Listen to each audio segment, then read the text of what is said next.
because I've picked it up this week or something. A bit more about my background. I'm the founder of the Cambridge Software Craftsmanship community. We meet monthly to sort of discuss various software topics, and I'm a co-organiser of DDD East Anglia. Did any of you come along last year? No? Okay. Well, keep an eye out on DDDEastAnglia.com. We'll be announcing the date in a few weeks. It'll be in September, so no worries about clashing with NordevCon. Right, let's get started. First of all, why bother testing your database? Well, a lot of the same benefits that apply to testing your software apply to testing your database too. So, for example, you can get earlier bug notification of something that's gone wrong in the database, and a bug in a sprock, for example. You get confidence to refactor your database. So if you've got a performance problem, then if you've got a suite of tests around the database, then you can refactor the code and know that you haven't broken anything when you've put your performance fix in. You also get verifiable documentation. This is one of the key benefits of tests for me. It's a suite of code that tells you exactly what the expected behaviour of your code is, and you get a nice green tick or red cross against it telling you whether that bit of the specification is met. Okay, so how does it work in practice? Well, I like to follow the test-driven development form of unit testing, and this sort of works on the basis of make it work and then make it right. So we start off by writing a failing test. This is the red phase of the red-green refactor cycle in TDD. And the red phase is just enough of a test to fail. A compilation failure counts as a test failure, and at the end of that phase we run all of the tests to ensure that there is just one failure, and that's the new test that we've just written. Once we've got to the end of the red phase, we move on to the green phase, and again we write just enough code to make that new test pass, no more than that. And then we run all the tests again. And at that point, we should see that all the tests are green. We haven't broken anything new by adding the code to make that new test pass, and we have made that new test pass. Once we've got our tests green, we can then refactor our code to improve it. And the primary driver for refactoring code is removing duplication. We can also sort of tidy up the code, improve variable names, that sort of thing. But removing duplication is the core driver for refactoring, in my opinion. We can apply this process to our stored procedures and the functions with a framework called tSQLt. This is a unit testing framework for SQL Server, and it runs each test in isolation in the same way as NUnit or XUnit or whatever does for your C# code. In order to achieve that, it runs each test in a separate SQL Server transaction, so it is completely isolated from everything else. It allows you to group your tests into test suites, again, analogous to the NUnit concept of test suites. It calls them test classes rather than test suites, and this allows you to organise your tests in a better way, and also allows you to put shared setup code into that place as well. Test classes in tSQLt are actually just database schemas. That's all they are. An interesting point to note is that creating a test class will overwrite it if it already exists at runtime. So again, that's sort of the isolation thing kicking in. You get a fresh environment every time you run the tests.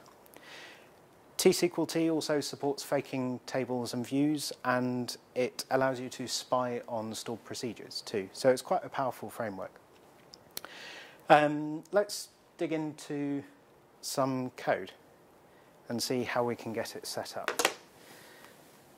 Okay. Right.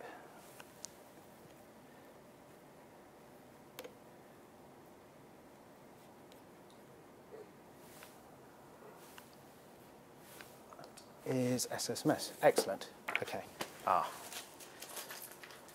knew I'd forgotten the key element, which is all the code.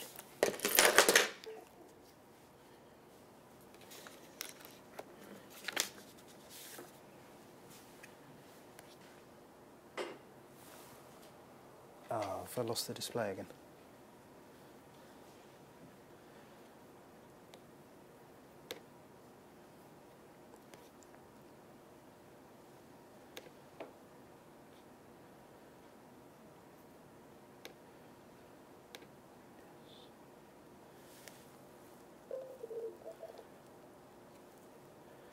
Okay, bear with me, sorry.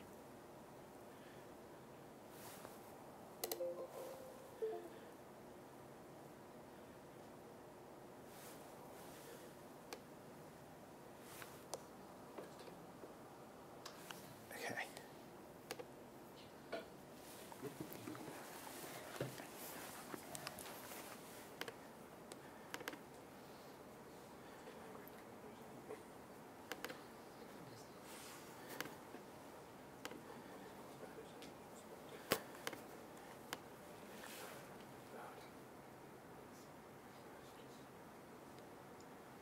Okay, so the tSQLt framework has a dependency on the sequelCLR. It runs a lot of its code against a compiled assembly. So obviously, don't run this against your production database. So the first thing that we have to do is just execute this script that comes with tSQLt to enable the sequelCLR. The next thing that we have to do is to install tSQLt to the database that we want to test. So on the left here, I've got the Chinook sample database. Is anyone familiar with this database at all? No? Okay, so it's a very simple database. You can get it from Codeplex. It's a sort of system for an online music store type thing. So it's got artists and albums and employees and customers and all sorts of other things. And some reference data in it as well, which is quite handy. So we run the tSQLt installation script. And this will take a few seconds to complete, and that finishes running, and we have tSQLt installed, which we can verify by looking at the tables, and we can see that we've got a few tSQLt specific things. There's a whole bunch of stored procedures and other things that it installs as well. So it's a pretty easy thing to get set up. It's a bit of a shame that you have to install it to every database that you want to test, but I suspect in reality that's not going to be that much of a burden, because probably most people work on just one database and have their own development one to work off as well. So with it installed, we now want to make sure that it's working as well. So we can do that by saying new, oops, test class.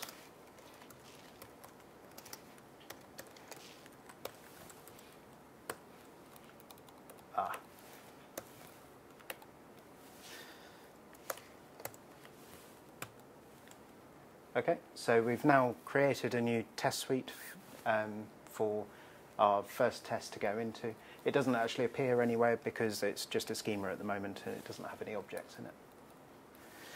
Okay. So tests are just stored procedures, but the sort of flip side of that is that they have to start with the word test so that the framework can find them. So we can write our first one.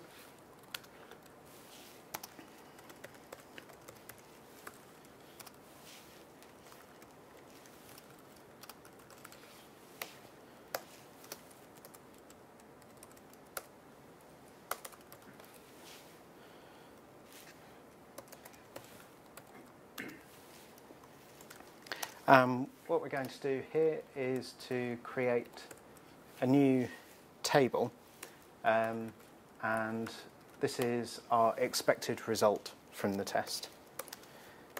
and it has an album ID, which is int. It has a title. Oops.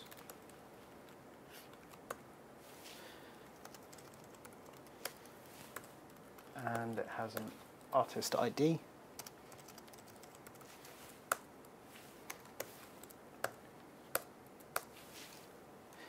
And we're going to run a simple assertion from tSQLt to assert that the structure of this table matches the one that is already in the database.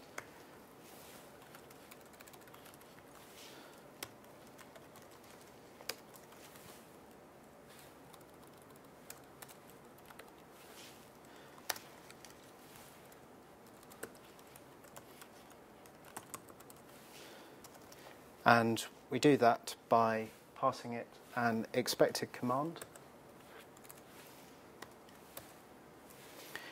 which tells us to select from the real, sorry, not the real, the expected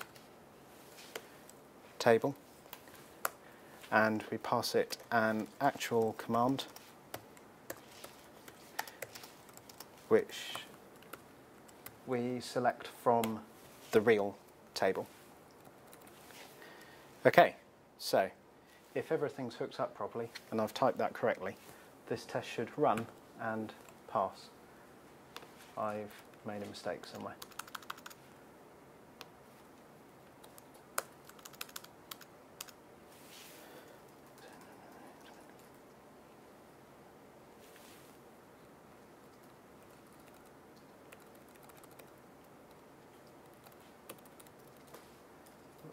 Have we got? I wonder if we have to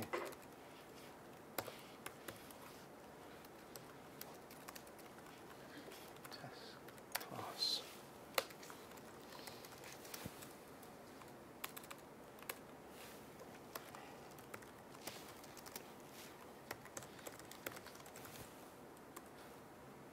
Let's give that a go. Oh.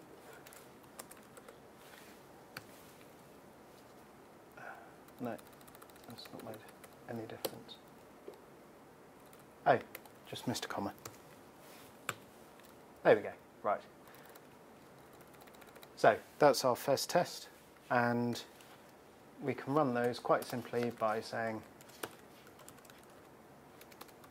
run all.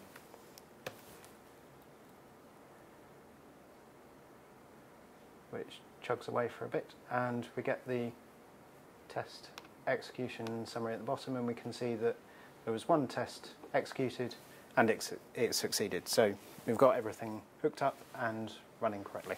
Phew. Okay.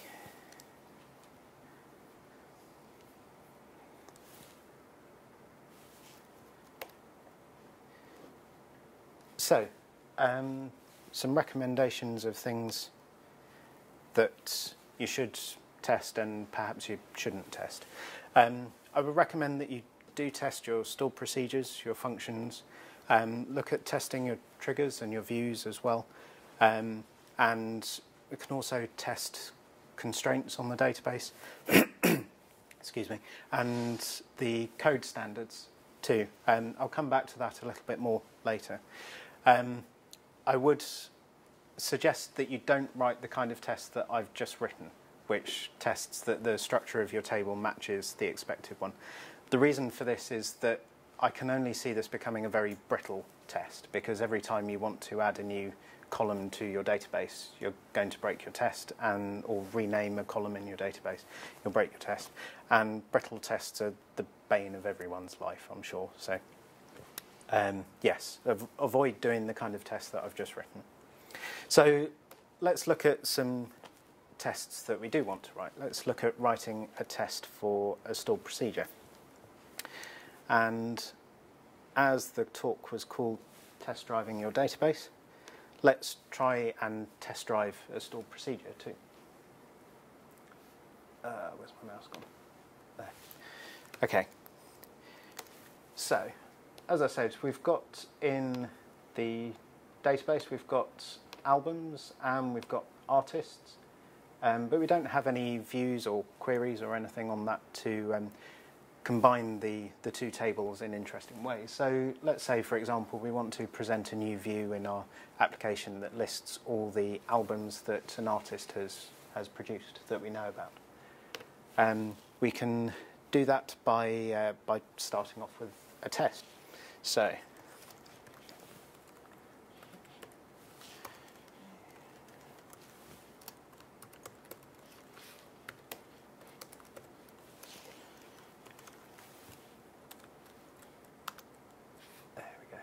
like it.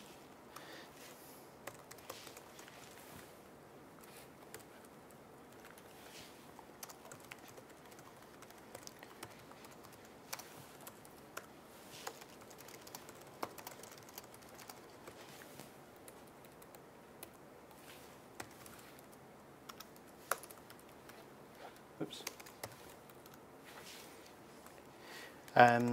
And we can apply the same patterns to our database tests as we do to our application tests. So this test will use an example of the arrange act assert pattern that hopefully you're familiar with from application unit tests, NUnit tests, that sort of thing. So we start up by creating the context in which the test is going to execute.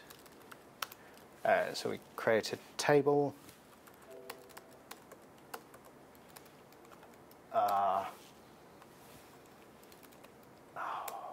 Mac keyboards. There we go. Right, a temporary table called actual.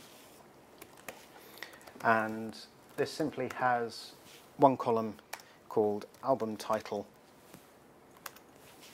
which is an mvarchar of 160, and this matches up with the album title from the database table. And we're just going to use this to store the results of the stored procedure. So with the context set, we can then actually call the stored procedure.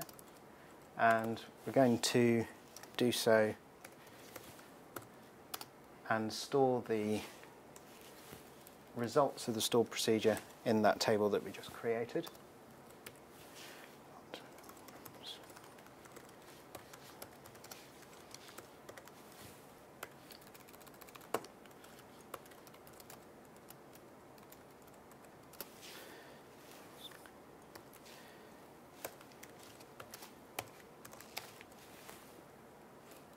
Okay, and we know from the database, if we run the query manually, we know that there are 3 albums in the database that were released by Guns N' Roses. So we'll just use that as our sort of test data. I know what they are now. I'm going to guess for appetite for destruction, use your illusion 1 and use your illusion 2. That's exactly correct. Yeah, well done.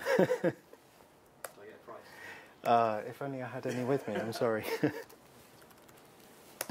Okay, so we've set up the context, we've called the stored procedure, now we want to assert that it actually does what we think it should. So we're going to create the expected table, and one of the downsides of this particular framework is that you do end up writing a lot of sort of duplicated code between the arrange and the assert, which is a bit unfortunate, but I'm not sure there is a better way to do it, really. Okay, so we insert into the expected table album title, and the first one is indeed appetite for destruction, and we'll just tidy this up a bit to make it a little bit easier to write the next two. Okay.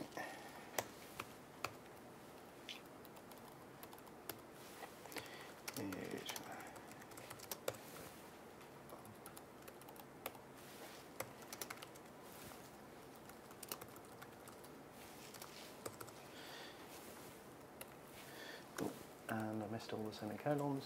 Whoops. Okay, so we've got our expected test data, our expected result set up at this point. So we can now call our assertion, and we're going to use assert equals table to do this, which takes an expected table, which is expected, and an actual. Thank you. And an actual table, which is actual.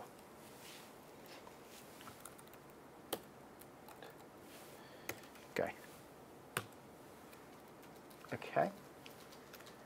So we can go back and run all our tests again, and we can see that we've now got a second test which is failing, throws an error.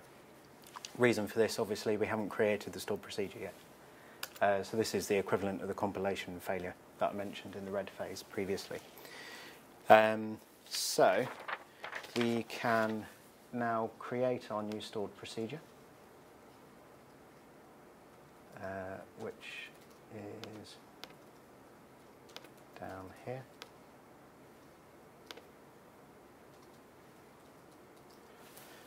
And we're going to call this albums for artist by name, and that takes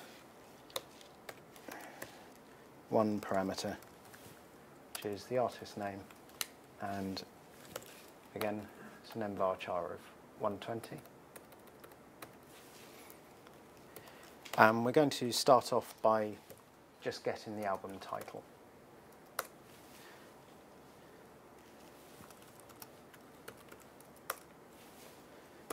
As in all the album titles. So that's just enough to get us past the sort of compilation failure type thing and into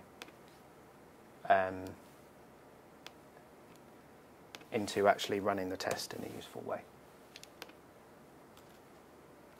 Oh,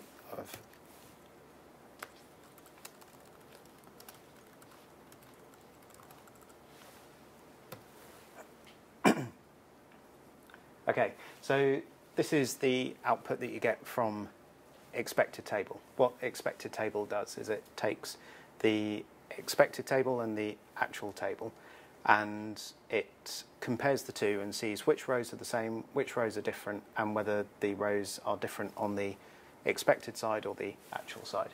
So you can see from here we've got 3 rows that are the same, which is good. I set up the test data correctly. And we've got a whole bunch of extra ones that we aren't interested in from the result of the sproc. So we want to go back and filter those out. So in order to do that, we need to change that to an alter. Oh, no, not that one. That one.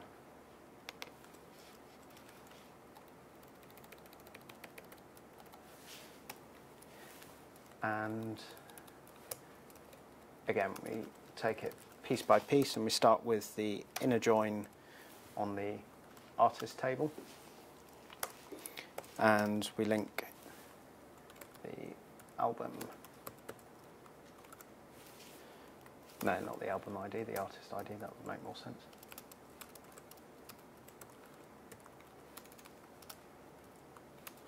Ah. Okay. Oops.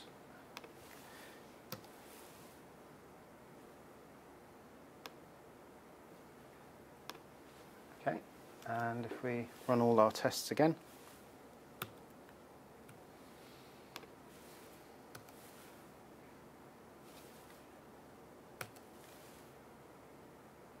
we go. We get the same result because we haven't actually restricted the output set at all. We've just added in the join to allow us to do that. So last but not least, we can add in the restriction.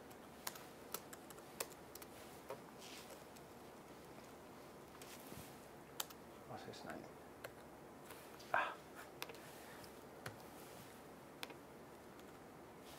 And if we run it one last time, we can see that that test now passes. So we've just successfully test-driven a stored procedure.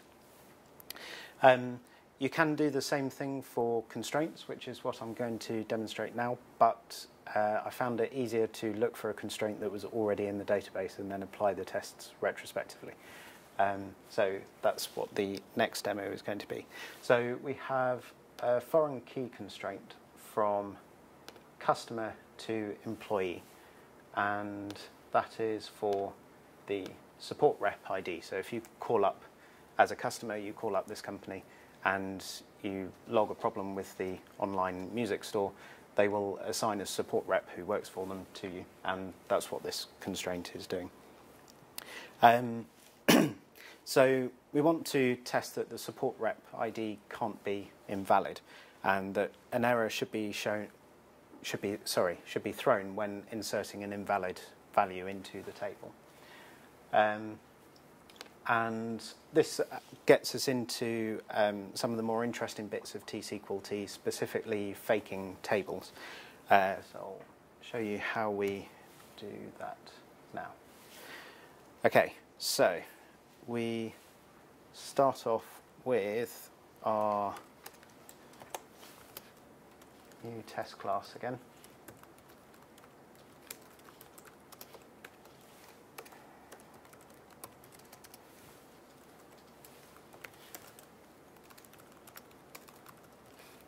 And we create our new stored procedure, which is going to be in customer support, and we're going to test that the support rep ID can't be invalid.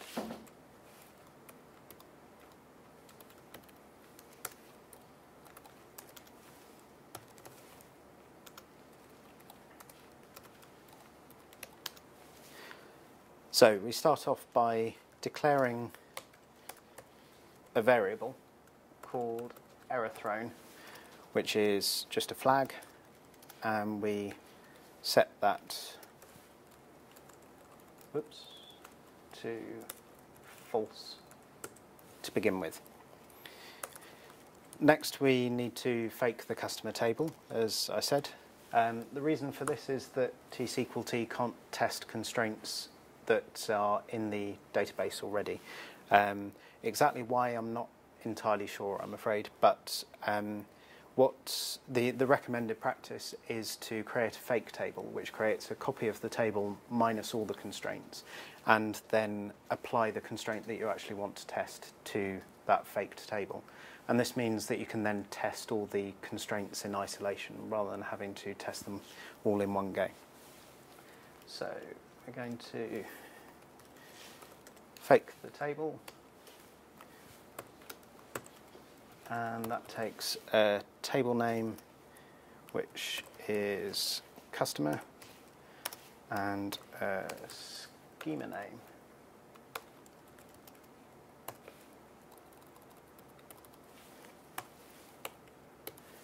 which is just DBO.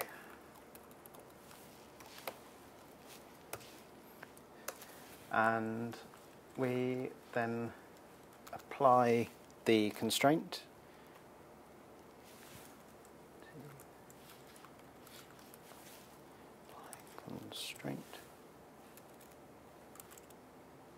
Yeah, that is typed correctly. And that takes the table name to apply the constraint to, takes the constraint name to apply, which is our foreign key constraint.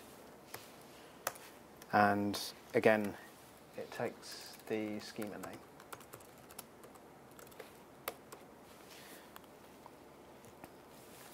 Okay. So, again, that's our arrange phase of the test completed. We now want to actually test that constraint. And we do that in this instance using a try-catch block.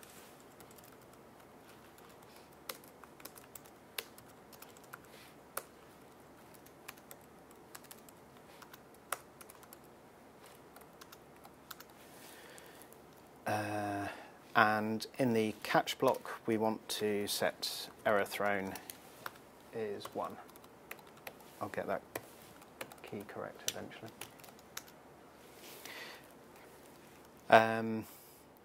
And in the try, we're just going to attempt to insert into the customer. So insert DBA customer, and we don't actually care about any of this, but we do care that this is an invalid value, which 0 is. The reason that we don't care about anything else is because we haven't got any other constraints applied, so we can just test the support rep ID in this case, which is quite nice. So yeah, and the catch, so that's our act step, and then finally the assertion. So we want to say if the error was not thrown, then fail the test.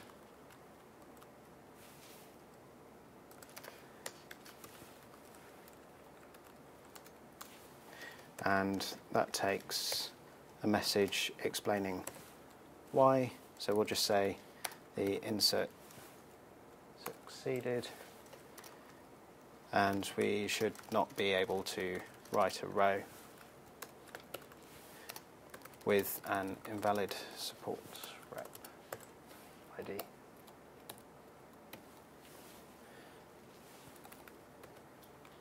Okay.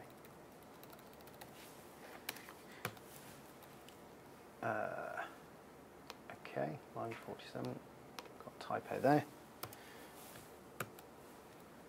Cool, okay, and if we go back and run the tests again, we see that that failed. Ah, that's interesting. I was expecting that test to pass.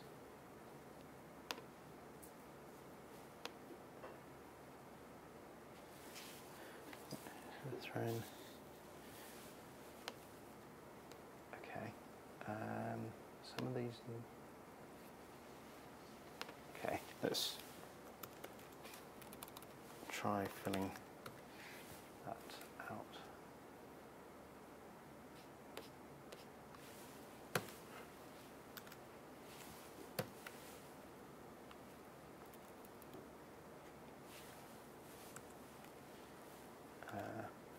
No, we need to alter the procedure now.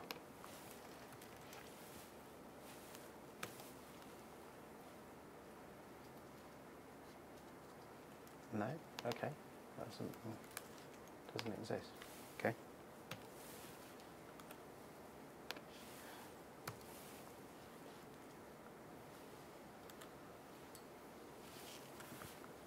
Okay.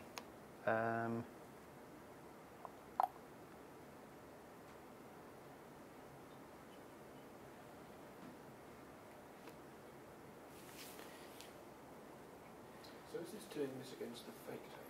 Yes, it is. And you put the constraint on the fake? Yes, so we apply the constraint. Yeah. And it isn't a custom employee 0. There's a typo there. That'll probably do it. Okay, let's try that again.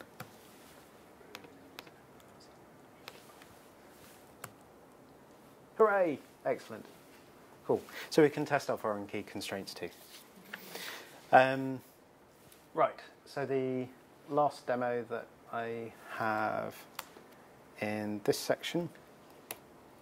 How many of you have written code like this in C# in your tests, where you're creating some bit of test data through the constructor, and you're tied to, firstly, the constructor's signature, so that every time you want to add a new field to that, you have to change loads and loads of tests. But also, actually, this test probably only cares about the name, for example. Is this a familiar pattern to people? Something that you can do in C# to tidy this kind of situation up is to use testDataBuilder pattern. And that allows you to sort of factor out the object creation into a builder class that allows you to specify each of those items individually and provide defaults for everything else that was required. So we can now see from this test that actually the test does only care about the name and not any of the rest of it. So it makes the test much more readable. We can do something similar in SQL too, and it's sort of not strictly speaking the same pattern because there isn't the same concept of objects. So what we do instead is we define yet another stored procedure and use the sort of default parameter values to sort of supply the default data, and that way we can then just call it with the parameters that we're interested in. So an example of how that looks, let's just paste this code in.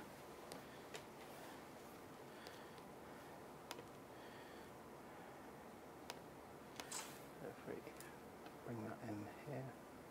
Okay, so we start off by checking that the testDataBuilder schema doesn't already exist, so that if we're creating multiple ones, we don't end up with multiple schemas too. Equally, if the schema doesn't already exist, we want to create it, so we put that in there. So as you can see here, we've got a customer builder stored procedure, and we just pass in a bunch of default values that we don't really care about what that is. The reason that I've gone with empty strings and empty values and what have you for this is because when you run the stored procedure and insert data using it, you end up with just the columns that you specified to the stored procedure actually filled out, and everything else is empty. So it sort of looks a bit clearer what the intention was with that call. So we declare a return value, and there's a bit of weirdness here to take account of tSQLt's faked tables. So if we're using the real table, then we just insert into that table and gather up the identity at the end so that we can return that through the out parameter. If it's a faked table, however, the faked table may not have identity set on the ID field on the primary key, so we need to generate a new one first. And that's what we do here. We set the customer ID first, and then we do the insert into the faked table. And again, if the insert fails for any reason, we just report that through a tSQLt failure message. And I'm not even sure what the return value is doing. Oh, it's the error number, that's right. So if it returns 0, then you know everything was fine. Otherwise, if it's greater than 0, you know something went wrong. Plus, you've got the failure message to help you out there too. Okay, so what does this look like in practice? Well, let's start by creating that. And then we can call it just by doing testDataBuilder, customer builder. So if you just want a blank customer in your database, you don't care about any of the data in it, then you can just use it like that. And if we select from customer. Let's just select everything from customer.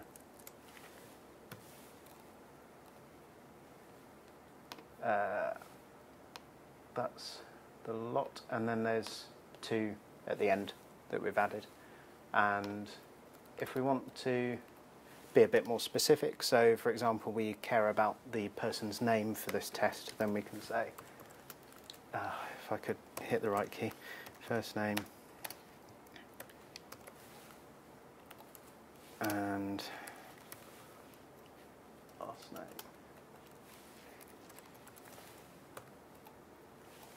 And can do that again and scroll to the bottom, and you can see we've got a customer with just that and completely blank everywhere else.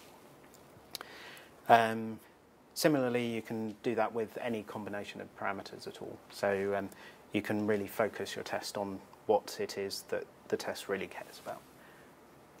It's one of my favourite unit testing patterns, so I'm quite pleased to find that I can apply it to database tests as well. That made me happy. Okay.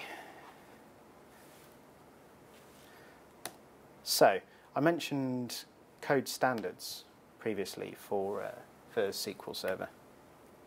There's a handy tool called sequelCop, which again is an open source tool, the same as tSQLt, and you can set it up against any SQL Server database. It gives you a number of tSQLt tests to verify certain things about your database. So, for example, naming conventions, whether you've got foreign keys missing, if your indexes are fragmented, whether you've got procedures with @@ identity, database collation settings, and a whole host of other things too. It isn't immediately obvious to me how to set it up, so for this bit I'm going to be a bit naughty and show you how that works with sequelTest. So sequelTest is a Redgate product that just brings tSQLt and sequelCop together with a nice test runner. So if we add the Chinook database to sequelTest, we can then add the sequelCop static analysis tests. And if we refresh that, we can collapse the test that we wrote, and there's a whole test class of sequelCop tests there. So you can see the sort of range of things that it'll test on your database is quite broad. It even goes into sort of production level concerns as well, which surprised me a little bit because, as I said earlier, I wouldn't recommend running this on your production database in any way at all. But presumably it's for the kind of situation where you've got a staging database that closely mirrors your production database, so that you can ensure that if the tests pass on your staging database, then production is probably good to go. It would be great if that was actually would. Right, yes, so that's sequelCop. That's the wrong screen. Okay, so what about continuous integration? Can I ask a question about sequelCop? Yeah, so sure. You say it's static analysis. Mm-hmm. So is it running against your .SQL files, or is it getting some sort of image of the database from the tables and then... It executes against the database itself. Okay. Yeah. So how does it so it's effectively at runtime then? Yes. Yeah, it is. I'm not sure whether static analysis is the correct term for that, because, yeah, as I say, it's not inspecting the SQL code itself. But yeah, it runs as any other tSQLt test does at runtime. So, okay. So yes, what about continuous integration? This is possibly where the demo gods are not going to shine on me, I'm afraid. So I'll keep my fingers crossed and hope. There is a tSQLt runner from an Australian guy called Christian Prieto, which allows you to run tSQLt tests directly within TeamCity. There's probably support for Bamboo, and I found a tutorial on doing it with cruise control and Ant, if that's your kind of thing. And yeah, so essentially you can do this on a CI server too.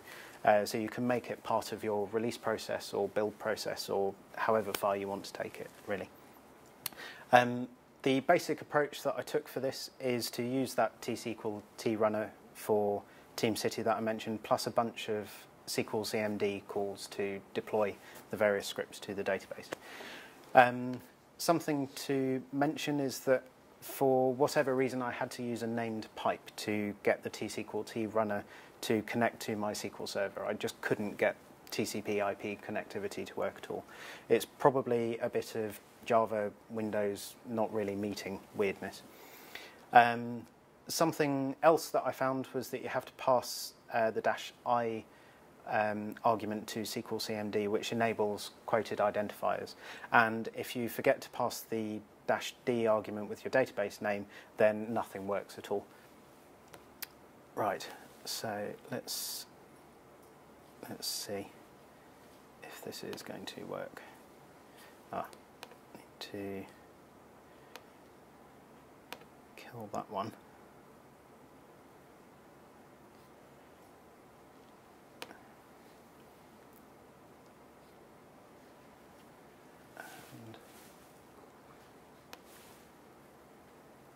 Ooh, this could work. This could actually work.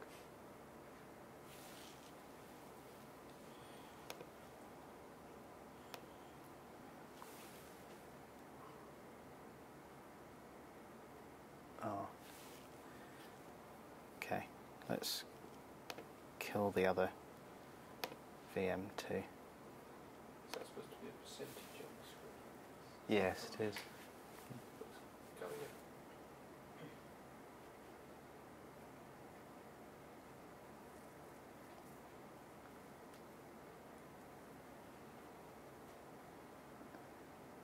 While we're waiting, are there any questions?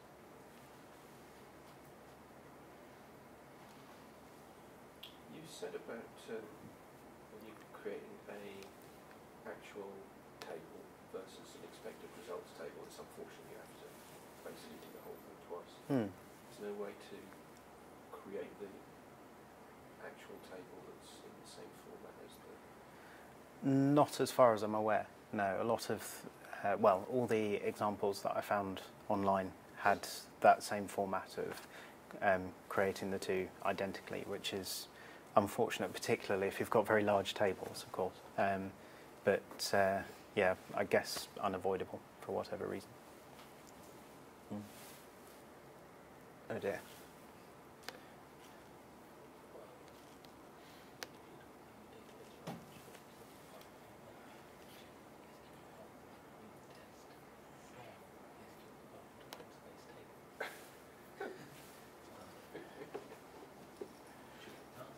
Yes, I was going to say, I'm sure that's any less work than just typing the table definition tools, or copy and pasting it more like you know.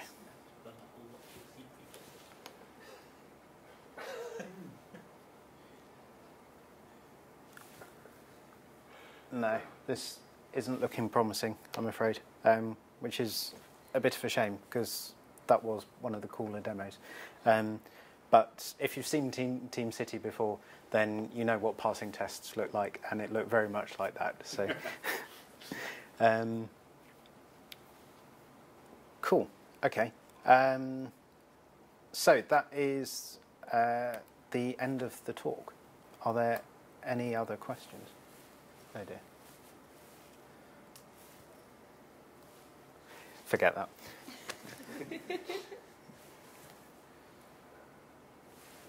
Oh, you're kidding me. It's actually going to work. It's just been really slow. Amazing. Okay. Right, so I can actually show you how to deploy your database.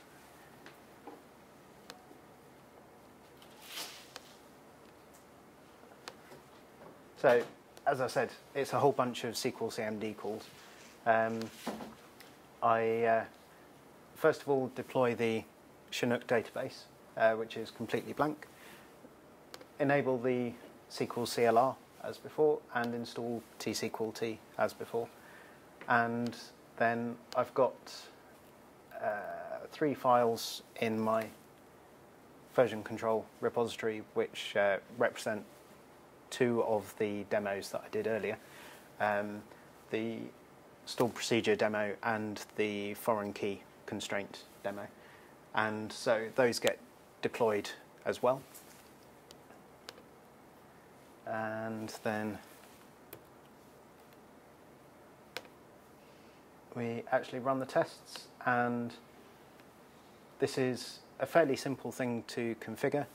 As I say, once you realise that you have to do that. It took me about 20 builds and 3 hours or something to figure out what was going on. Oh yes, and handily, the Windows SSO option really does only work if you're joined to a domain. It doesn't work locally at all, which was a bit of a surprise.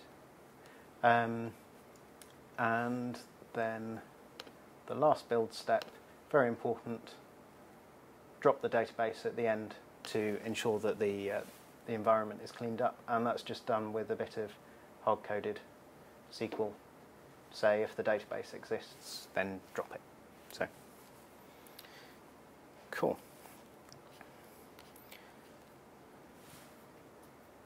So, yeah, again, I've completely lost control of my slides.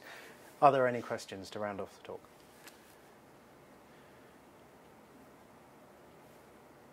No? Okay, well, thank you very much for listening. Thank you.